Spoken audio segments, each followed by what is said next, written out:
Good morning, all of you. How are you? I hope you all are superb. I, Priyanka, welcome to all on online EVS class at home. Today we are going to cover day 6 of Unit 5, Disasters and Personal Safety.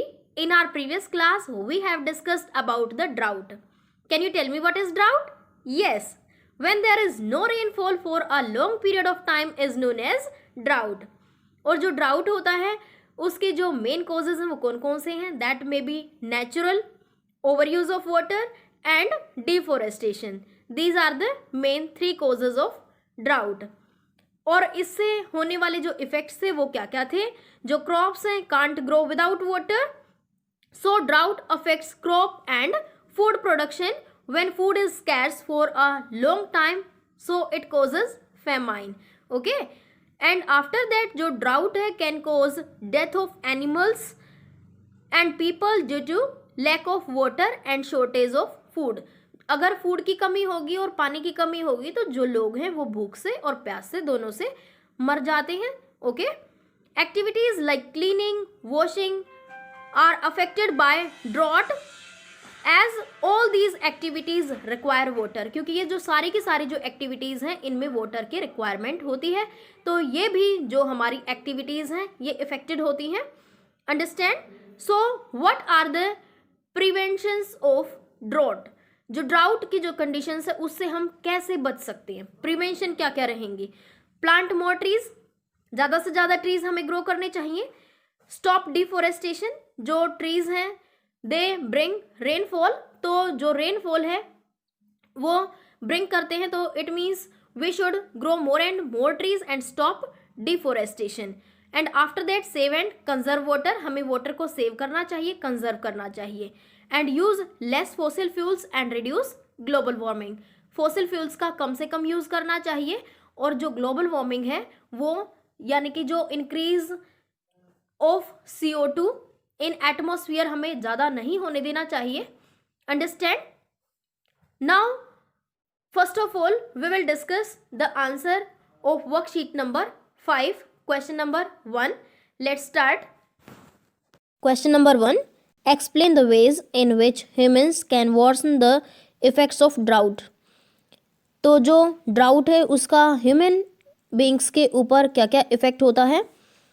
Human activity can worsen the effects of drought in the following ways. जो human activity है वो drought को increase करती हैं, like deforestation and over use of ground water. Human activity like deforestation कैसे worsen करती हैं हमारे एनवायरनमेंट को, वो ड्रॉट का कारण कैसे बनती हैं? We know it very well, trees bring rainfall. जो ट्रीज हैं वो रेनफॉल लाने में हेल्पफुल होते हैं. When we cut down trees on a large scale, it also reduces the chances of getting rainfall. Deforestation also contributes to global warming and climate change. अगर हम trees को काट देंगे तो क्या होगा? जो रेनफॉल है, बारिश है, वो कम होगी. तो डिफोरेस्टेशन की वजह से global warming and climate change हो जाएगा. Okay, and that is also a cause of drought. Now the overuse of groundwater. Groundwater is the only source of fresh water in the absence of rain. जो ground water है वो हमारा source होता है fresh water का.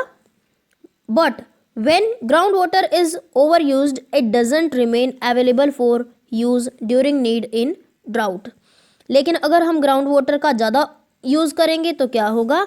एक time ऐसा आएगा कि जो पानी जो है, फ्रेश वाटर जो, वो बिल्कुल भी अवेलेबल नहीं होगा during drought. Okay, you can see the soil.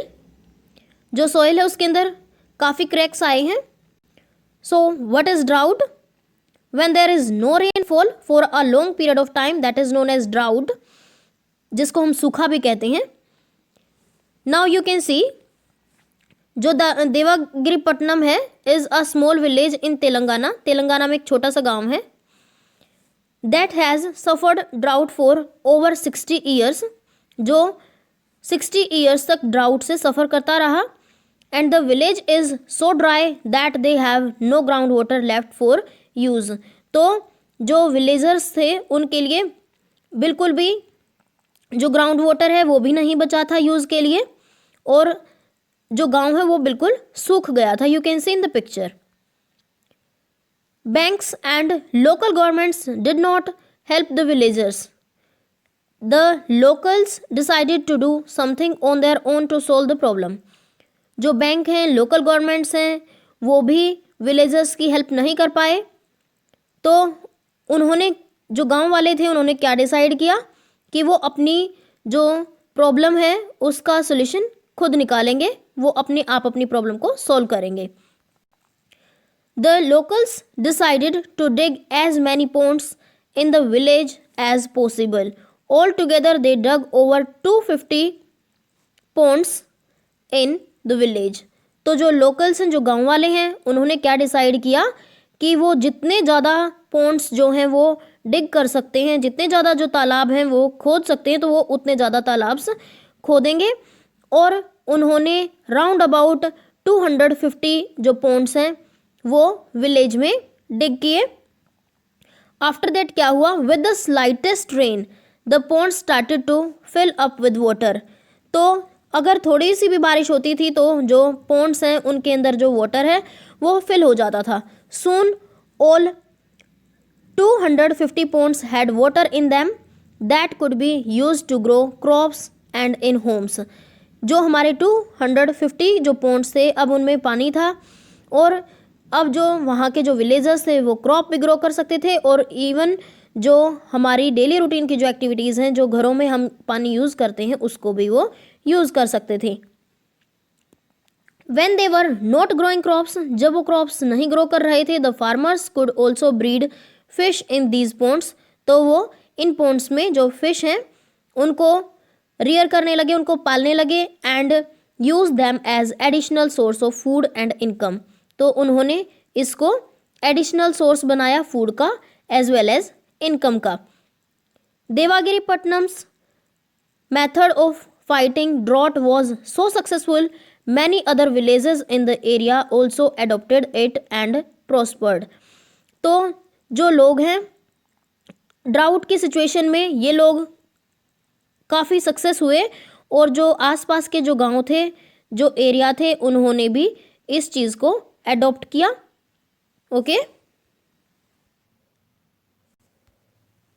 Now the case study on drought. You will open your worksheet number 16. I hope you have opened. First of all, you will read the paragraph and then you will give answer of these questions. I am giving you 10 minutes to complete it. After that, we will discuss the answer.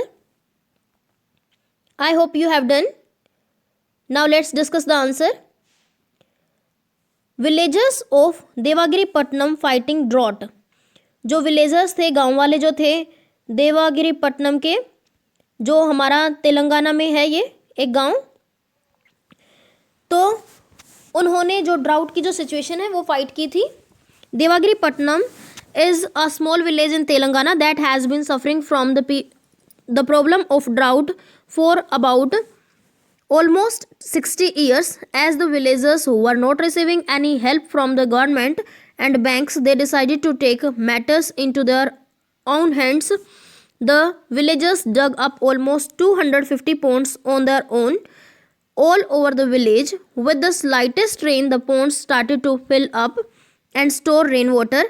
Soon the villagers had enough water to grow some crops, and they also started breeding fish in these ponds as an additional food source.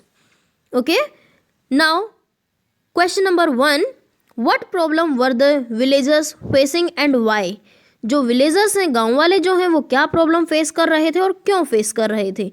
तो जो villagers थे देवागिरी पट्टनम के, वो drought की situation को face कर रहे थे 60 ईयर्स से, क्योंकि वहाँ पर बहुत कम रेनफॉल होता है, बहुत कम बारिश होती है. So our answer is the villagers of Devagiri Pattanam had been suffering from drought for almost 60 years as there was very little rainfall. Okay,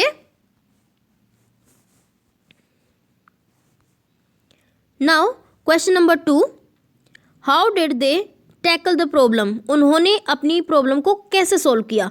the villagers did not receive any help और support from the government and banks, जो villagers थे उनको bank से, government से कोई भी support नहीं मिली।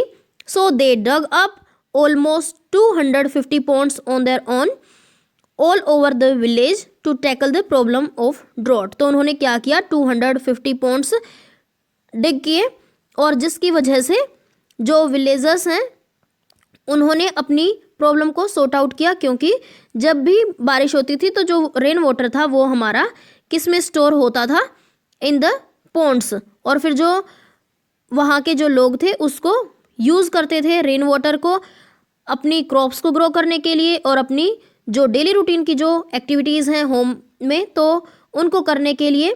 और अगर क्रॉप्स में उनका पानी यूज़ नहीं होता था तो वो लोग क्या करने लगे, वहाँ पर जो फिश हैं उनको रियर करने लगे, पालने लगे। Okay, now question number 3, explain how the solution used by the villagers help them fight drought.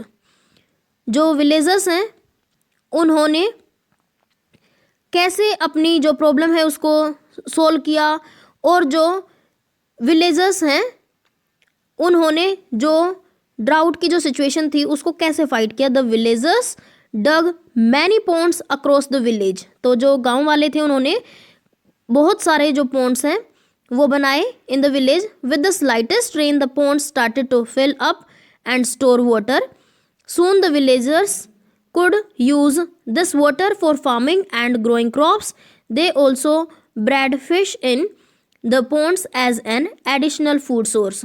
तो जो गांव वाले थे उन्होंने जो ponds हैं वो डिग किए, डग करने के बाद क्या हुआ, जब भी बारिश होती तो जो ponds हैं उनमें रेन वाटर स्टोर होने लगा, एंड आफ्टर दैट जो विलेजर्स थे वो उस वाटर को फार्मिंग में और ग्रोइंग क्रॉप्स में यूज़ करने लगे। लेकिन जब हमारा वाटर ग्रोइंग क्रॉप्स में हमारा यूज़ नहीं होता था तो उन्होंने एडिशनल ऑक्यूपेशन के लिए भी जो फिश वगैरह हैं उनको पॉन्ड्स में रियर करना, ब्रेड करना शुरू कर दिया।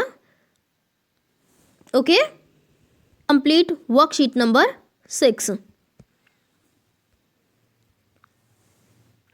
Now let's discuss the homework. You will complete and learn worksheet number 6 in your workbook. Okay, bye. Happy learning.